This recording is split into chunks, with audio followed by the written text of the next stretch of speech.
I wasn't one of these people who was born and from the second I gained consciousness I wanted to be a doctor. It was a bit different for me. It's always the joke at the first week of medical school, 50% of you will marry one of the people sat next to you and 50% of you will become GPs, and probably both of them are true. But she basically said it was such a tough job, she wouldn't let me do it unless I was 100% sure. Hi there, I'm Polly and welcome to this episode of Coffee on Call, the Foundation Medicine podcast. And we've got a special edition today for you, which is our pre-med episode. So we're going to be focusing on all of our stories about getting into uni, how we found med school, and how we feel about things looking back on it now we're all qualified. Joining me today, I've got Mike. Hi guys. And Elwyn. Hi guys. So I'm going to start off by just getting you guys to tell our viewers how you got into uni. What was your experience of getting in and starting medical school? Yeah, so with me, it was straight sort of from sixth form sort of thing. It had to do a lot of all the sort of work experience and stuff like that. I volunteered in a dementia care home, and for me that was like one of the best experiences I could actually see firsthand how it works there. And you really do feel for some of those patients, and like delivering even the simplest, like getting a cup of tea, like just helping out in little ways just really like made me want to do it basically. So I did all the classic work experience. I did like everything. I did like St. John's Ambulance. I did like all of that. And then, applied to different medical schools. I got into Leeds, best medical school. I agree. And just took it from there. And so, Mike, did you have a similar experience to Elwyn? It was kind of similar in some senses. I went straight from A-level straight into uni as well. I didn't take a gap year or anything like that. And I did a lot of work experience, but I think I decided I wanted to do medicine a little bit later than some people. I wasn't one of these people who was born and from the second I gained consciousness I wanted to be a doctor. It was a bit different for me. I was kind of probably halfway through my A-levels when I decided, and my mum was actually a GP. She retired by the time I was applying, but she basically said it was such a tough job, she wouldn't let me do it unless I was 100% sure. So she really encouraged me to do like a lot of volunteering, and I really enjoyed it, and I essentially realised I wanted a job where I could study science but also help people, and that's what kind of drove me to do it. And then I found in terms of getting in, I applied to as many places as I could.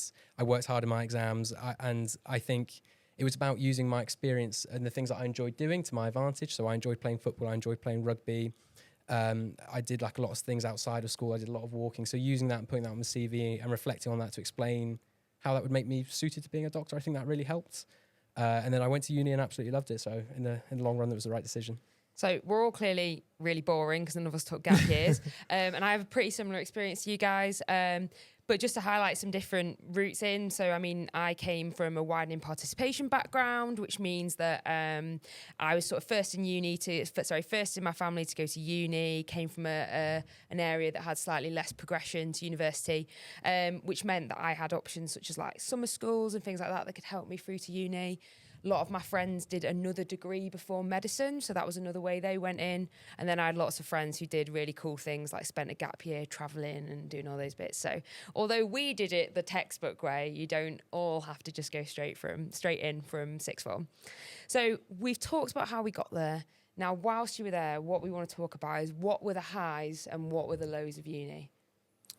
I think I'll start off with the highs. I think the highs of uni is just, it's such a big community of people that are in exactly the same position as you. And some of even during the really hot times, like exam periods and stuff like that, like me and my friends used to like do like collaborative work.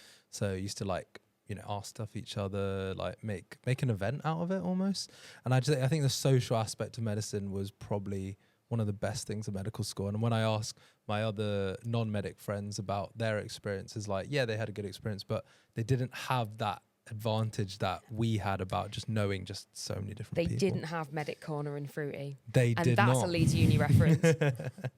I mean, I completely agree. I think the best part about med school is the friendships you make. I've made friends who I still keep in contact with to this day. Still, I'm going on holiday with them next week, actually, and we've been out of med school for quite some time now. So that's really nice. It's the friendships you make. In terms of the lows, I think everyone's going to say the same thing. It's the exams, isn't it? Yeah. It's 5 years. It's a long slog. I remember I found it particularly hard going to my fourth and fifth year because my friends who didn't do medicine had either been working for 3 or 4 or 5 years and earning money, or they'd finished their uni degrees and gone to jobs, and I was still at uni. And it felt like I hadn't moved forward in my life as much as they had. So I found that time quite hard. But then I think the highs make it worth it, but you have to Yeah. understand there are tough parts to med school as well. There was a distinct moment I'll never forget in my final year. So at this point, I'm 23. I've been at university for 6 years. I'm really sick of being poor. And I open the door to placement and my next door neighbours are still having their afters at like 6 a.m. in the morning on the porch, with a takeaway pizza. And I'm off to do an hour drive up the motorway to go to Huddersfield. And I was like, oh, I'm too old to be at university anymore. So I'd say that was one of my lows. It's a long degree, but I think it's worth it at the end of it. Mm. So we've talked about some of those lows, and particularly things like exams, and you mentioned that all your friends are starting to earn money, and you spent at university for a long time. So what would be your tips for how you can sort of survive those lows? What would be the things that got you through it? I would say just like, it depends what type of person you are. Are you introverted, extrovert? I guess everyone's answer is different. But for me, it was just about realizing that I'm not on my own, and just like discussing stuff with people. You learn a lot about like, oh, this person might revise this way or whatever like that. And really learning different approaches to like new information. So for me, it was just, my advice would be, just get involved, whether that's a society, whether that's, a sport or something like that. You don't need to just do medicine stuff. And medicine or medical school can be used as an opportunity to do loads of different things because of the amount of people that are in a similar position. Yeah, I completely agree. I think when it comes to surviving med school, the first thing is recognizing that you're all in it together. It's not a competition. Everyone else at med school is in the exact same boat as you. And me and my friends, we used to work together, go to the library together, take our breaks together. I think it's also recognizing that, you are a human, and, doctors aren't superheroes. You need your breaks, you need to do your hobbies, need to, for me, going to the gym, going for runs, etc.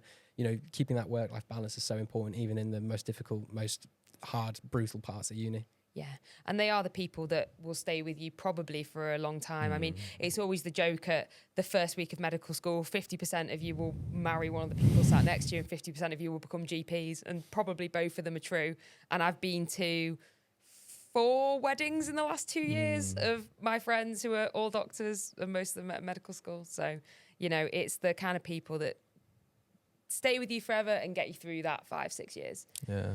So fast forward 5 years down the line, you've graduated, and now you guys are sat here as doctors. So what do you think the best bit about your job is? Wow, that's a hard question. I honestly think there's nothing. Yeah. Well, I was actually going to say I love my job and I love doing what I do. And it's just you, Alwyn. I think it is really rewarding. I mean, don't get me wrong. There's really tough days where I think, why am I doing this? There are so many better ways I could be earning money and doing this. But I think at the end of the day, it's a job not like any other, in that you get to meet some incredible people. You get to work with incredible people. You get to make a real difference to people's lives when they need it most. And I think that's really rewarding and a real privilege. So I think my message, it's worth it. Yeah, I completely agree. I think it's just about,